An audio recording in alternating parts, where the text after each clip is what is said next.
When someone says life is hard, I respond by asking, compared to what? For 68 million displaced refugees, most of whom are children, life is not only hard, but unsafe, uncertain, and extremely violent. Unlike immigrants who can choose to leave their home country and seek a better life of opportunity in another country, refugees have no choice. War, genocide, and natural disasters force them out of their homes as their lives are in immediate danger. My earliest life memory is playing on the beach of the Caspian Sea, sweeping my hands through the sand and hearing the waves and the laughter of family. My childhood was pleasant, full of innocence and the safety that every child deserves. Our life in Baku, Azerbaijan was perfect. My parents made good money and we had everything we needed for a comfortable life. Baku, the capital of Azerbaijan, is a multicultural mosaic and a dynamic business center of the region. We loved the life we lived there. We had no reason to leave this life or live anywhere else in the world. At age 7, my family and I were hunted like animals. While the West was celebrating the fall of the Berlin Wall and the dismantling of the Soviet Union, on the other side of this wall was my family and 290 million people surviving the real-time collapse of an empire. One of the world's most diverse countries, the Soviet Union had over 100 distinct ethnicities living within its borders. With independence and nationalism on the rise, ethnic tensions increased throughout some of the former Soviet republics. Armenians were the Christian minority in a predominantly Muslim Azerbaijan. Politicians echoed xenophobic and anti-Armenian sentiment. To be an Armenian in Azerbaijan during this time was a death sentence. On February 28, 1988, ethnic killings of Armenians began in the city of Sumgait, just 18 miles away from the capital where I lived. Then the killing campaign began in Baku, forcing my family and 300,000 Armenians to flee to neighboring countries for safety. The killing mobs were provided with weapons, with maps of Armenian neighborhoods. Phone lines were cut. The police disarmed and ordered not to intervene in the killings. This was the scariest time of my life. Hiding, escaping from people who wanted to kill us. Not all of my loved ones survived this genocide. I compare our refugee experience to running out of a burning house. The only choice my family had was stay and die or run to stay alive. Parents do not see borders when they are faced with the life or death of their children. My parents, my brother, and I escaped to the bordering country of Armenia, where we endured 4 harsh years of homelessness. Between 1988 and 1990, Armenia, the country the size of the state of Maryland, received nearly 100,000 refugees escaping the violence in Azerbaijan. Then, less than a year after the ethnic killings began, Armenia was further devastated by another humanitarian crisis, this time a 6.8 magnitude earthquake, leaving 25,000 people dead and shutting down its only nuclear plant in the dead of winter. Life was hard, even unbearable. We struggled to eat, to stay warm, to stay alive. All we could do was wait for our refugee status to be vetted. Our lives at the mercy of the international community. On September 4th, 1992, we touched the soil of the United States of America, land of opportunity and the American dream. Our two-day journey began in Armenia, then to Russia, to Germany, to New York, to Salt Lake City, Utah.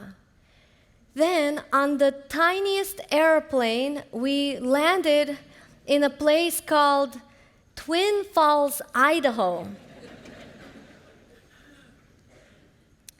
The American dream is one of prosperity, the belief that with hard work and determination, anyone can make it. This country is a feast of opportunities, a banquet for self-determination with the freedom to live your life as you choose. But refugees do not experience the American dream that way. Equal opportunity for refugees is a false positive. Our life dreams and aspirations are quickly replaced with the daily struggle of surviving once again, this time in a new country. Our airplane tickets are pre-purchased for us by the resettlement program, and upon arrival, we have to pay them back. What many don't realize is refugees begin their life in America with debt before we have any income coming in. Refugees are struggling with culture shock, with the effects of PTSD and trauma, and the struggle of learning a new language. We begin our lives in America outside the margins of society, far from access, information, or opportunities. Still, we rebuild our entire lives from the crumbs of the American dream. How did my family and so many like us across this globe create a new life out of absolutely nothing? The answer lies in 3 universal keys: hunger, interdependence, and unconditional gratitude. Many Americans are conditioned by an inherited culture of comfort, of plenty, of safety, a life most people in the world can only dream of. The first key to success is hunger. Refugees have the advantage of knowing hunger. Yes, there is food insecurity in the US, and many families live paycheck to paycheck, struggling to feed their children. I acknowledge this reality. I'm talking about a different type of hunger. The hunger that is felt in the human spirit. The hunger for a life without fear, persecution, violence. The hunger for a life of safety, stability, for peace. Once you experience this type of hunger, you notice and appreciate the smallest crumbs of opportunity around you. When my family was homeless, my father saw the opportunity of creating a shelter for us inside a school utility closet. The abandoned space was infested with rats. My father found scraps of metal to patch up the floors and the walls. We had a small sink, a kerosene stove, a bench, a table, 2 makeshift beds, but most importantly, we now had a roof over our head. There was no bathroom and we had no place to shower. It was the most dehumanizing of life conditions. With a collapsed economy, a refugee crisis, and a catastrophic earthquake, everyone in Armenia was struggling to stay alive. People were freezing to death. We cannot control what life gives or takes away from us. Sometimes we wait for life to deliver us a big break, overlooking and dismissing all the small but valuable chances to improve our current condition. Refugees teach us not to take any resource for self-improvement for granted, not to wait for doors of opportunities to be open, but to build them yourself out of the scraps that life has to offer. There is only one thing you can control in life: effort. Our effort to living our best life begins with our hunger for opportunity. To rebuild or succeed in life, one must break the habit of overlooking the perfectly timed opportunities in everyday moments and interactions. My refugee experience depended on a lot of people. Interdependence is the second key to success. In America, rugged individualism and independence are glorified.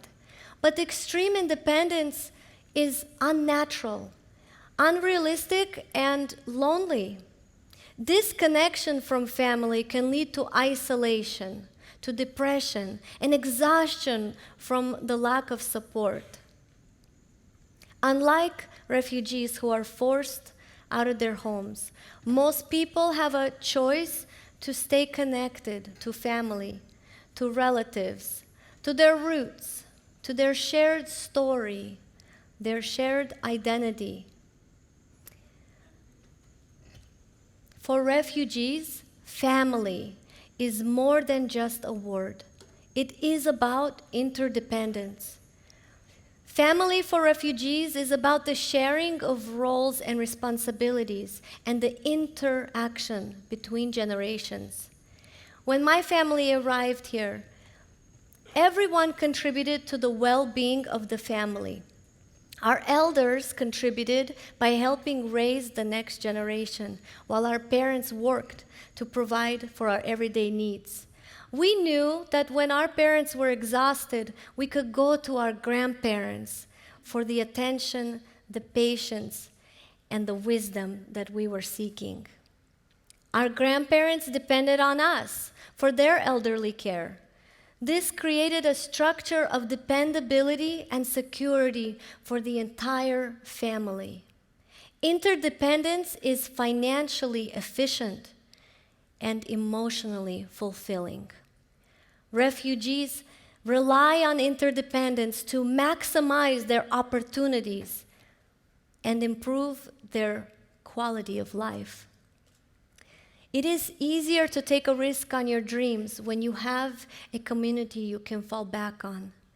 Individually, we might only have one crumb to offer, but when we bring our crumbs together, share our resources, our energy, and our experience, together we can actualize a much bigger goal. The third key to success you can learn from refugees is unconditional gratitude. It is easy to feel grateful when life is pleasant. Unconditional gratitude is different. It is not the feeling we feel inside when life is good. It is the action we express outward when life hurts most. My family lost everything in Baku: our home, our belongings, our sentimental family photographs. Still, I feel so lucky to have both my parents alive when some children lost a father or a mother.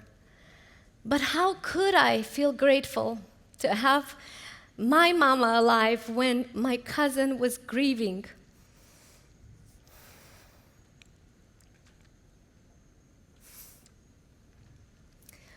But how could I feel grateful to have my mama alive when my cousin was grieving the killing of hers? Expressing empathy and compassion is a form of gratitude. It is the giving of our care It is the giving of ourself to share in the pain and the suffering of others. Homelessness is the most dehumanizing experience of my life. Having nothing to give made us feel like we had no value. Sharing what little we did have reminded us of our dignity and our human worth.